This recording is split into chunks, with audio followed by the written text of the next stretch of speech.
Ну, грубо говоря, человек стулом выбил окно. Ой, говорит, ребят, пожалуйста, у меня тут ЧП случилось. Я выбил окно стулом, там, напился, помогите. Приезжают люди, меняют. Он говорит, сколько с меня? 0 с вас. Мы в месяц тратим примерно 1-2 миллиона рублей.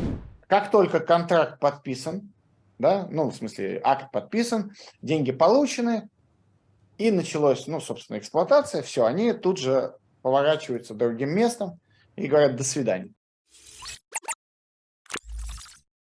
Мы строим дома, вроде как все просто, берешь кирпичи, строишь дом, сдаешь клиенту. Так вот, оказывается, мы строим не один дом, а два. Это мы не так давно поняли.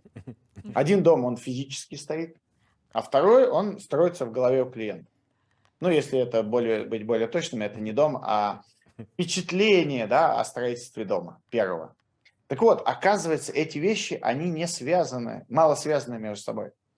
Можно себе представить, что дом сам по себе получился идеальный, но клиента настолько замучили, настолько он истратил все свои силы, все свои нервы, он недоволен ценой, там, условно, которая получилась, он недоволен сроками. То есть дом вроде получился хороший, а тут плохо. Можно представить себе наоборот, что да, где-то были даже недостатки, они как-то там устранялись, или даже клиент, заказчик с ними там, ладно, черт с ним, там цвет немножко не тот, но ничего, привыкну к тому цвету. Но при этом он доволен. Так вот, очень интересная вещь, что рекомендации зависят от этого дома, а не от физического. Да, то есть мы строим два дома, а вот именно тот, который в голове у клиента, в голове у заказчика, именно от него зависит сарафанное радио, а не от первого. Да, от первого тоже, конечно, зависит, но в меньшей степени. Вот, опять же, от первого через второй. Вот, соответственно, мы начали понимать, что вот этот сервис, те впечатления, которые у заказчика происходят от нашей работы, они очень важны. Мы придумали сервисную службу. Мы отлично понимаем, что строительная компания, ну и многие там, страховая компания, возьмите, любая там, да, она, пока клиент платит деньги, она, конечно же, вокруг него прыгает, танцует, и, в общем, все хорошо. Вот, а рекомендовать-то будут, как правило, позже, через год, через 2, через 3.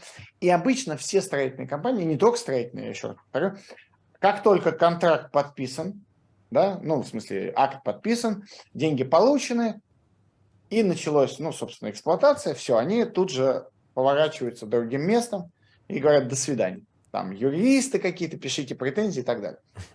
А мы решили, что как только мы все деньги получили, как только акт подписан, вот тут-то, вот именно тут мы сможем проявиться, мы сможем стать самой крутой компанией в мире. Ну, я так немножко шучу там, да, но грубо говоря. Вот, то есть и тут служба-сервис. То есть мы мечтаем о том, чтобы у клиента что-то произошло нехорошее, да, в доме, в нашем. Вот, а оно, как правило, и происходит. Почему? Потому что дом все-таки много-много-много там всего, обязательно какое-нибудь окно чуть-чуть будет заедать. Или там, я не знаю, какой-нибудь автомат выбивать в электрике, или в котле там что-нибудь капать. Ну, бывает, да? Вот, и тут, как только заказчик к нам обращается, и вот тут происходит магия. Во-первых, специалист готов выехать в течение 1 часа в любую точку круглосуточно. Он приезжает в форме, на фирменной машине, моментально все исправляет, дарит подарок. Более того, мы не разбираемся, виноваты мы, не виноваты, кончилась гарантия, не кончилась, мы это делали или не мы, все, он должен помочь, всегда. Вот любое обращение, всегда моментальная реакция, все устраняем, и мы в месяц тратим примерно 1-2 миллиона рублей на то, чтобы исправить то, в чем мы не виноваты. Ну, грубо говоря, человек стулом выбил окно. Ой, говорит, ребят, пожалуйста, у меня тут ЧП случилось, я выбил окно стулом, там, напился, помогите. Приезжают люди, меняют. Он говорит, сколько с меня? 0 с вас. Люди не понимают это, но благодаря тому, что мы уже 5 лет этим занимаемся, да, и вот этих обращений у нас примерно 7 в день, ну, соответственно, несколько тысяч в месяц этих обращений мы выполняем и 5 лет подряд, да, это, ну, 9 человек работает на машинах на своих. Вот, и все. И вот фактически все. В какой-то момент перещелкнуло, Все, рекламы у нас больше нет. Нам она не нужна. У нас каждый человек, который живет в нашем доме, это 5000 семей, они бесконечно рекламируют. Наконец, действительно есть люди, которые либо у них ничего не происходит с домом, либо они как-то забывают, что можно нам позвонить и обратиться. И тут мы придумали еще одну вещь, называется «Музыкальные вечера». Давайте посмотрим маленькое видео, как это происходит, и потом еще пару инструментов, потому что надо заканчивать, вижу, время подходит к концу. Пожалуйста, включите видео номер 2.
Мы придумали одну интересную вещь, как бы показывая то, что мы продолжаем заботиться о клиенте. Мы, правда, заботимся, но одно дело на словах мы говорим, а другое дело вот конкретный кейс, как мы это делаем. Мы всегда устанавливаем во всех домах, которые мы строим, систему, такую вот умную розетку, систему мониторинга. То есть, что это такое? Это штука, которая контролирует температуру в доме, она контролирует наличие давления в системе отопления, и она контролирует, что еще? Наличие электричества. Если вдруг что-то случилось, да, и, допустим, в доме вырубилось электричество, это опасно для системы отопления, то тогда сразу заказчик об этом узнает смс-кой, и наш менеджер тоже получает смс-ку, и мы говорим, так, Иван Иванович, у вас что-то там с сетью. Вот. И эту штуку мы эксплуатируем за свой счет. То есть симки оплачиваем за наш счет, установили эту штуку за наш счет в тысячах домов. И вот как бы это все продолжаем. Тем самым мы показываем, что мы заботимся о вас, они о нас постоянно помнят. И еще раз повторяю, это приводит к сарафанному радио. Мне кажется, это классный кейс. Ну и, наконец, последняя штука. Мы придумали то, что наши заказчики показывают наши дома. То есть, по идее, как? Мы должны построить несколько демо-домов и туда возить заказчиков, показывать. Человек же перед тем, как заказывать дом, он хочет посмотреть. Мы договорились с нашими заказчиками за денежки, кстати, да, то есть там 5, 10, 15 тысяч рублей за показ один. И договорились с нашими заказчиками, что они, пожалуйста, принимайте наших потенциальных заказчиков, причем они сразу выполняют кучу функций, в том числе логистических. То есть они объясняют, как приехать, как доехать. Они объясняют, как, значит, там звонят на КПП, встречают потенциальных заказчиков. Честно все рассказывают. Согласись, насколько честнее это услышать от человека, который 5 лет живет в доме, о плюсах, минусах нашей компании, чем от менеджера. Тут ты веришь намного больше.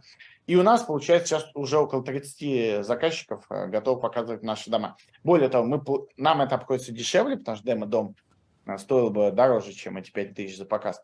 И экономит время. То есть, как бы лояльность заказчиков, она провоцирует вторичную лояльность и третичный поток лидов, и все это вот так закручивается.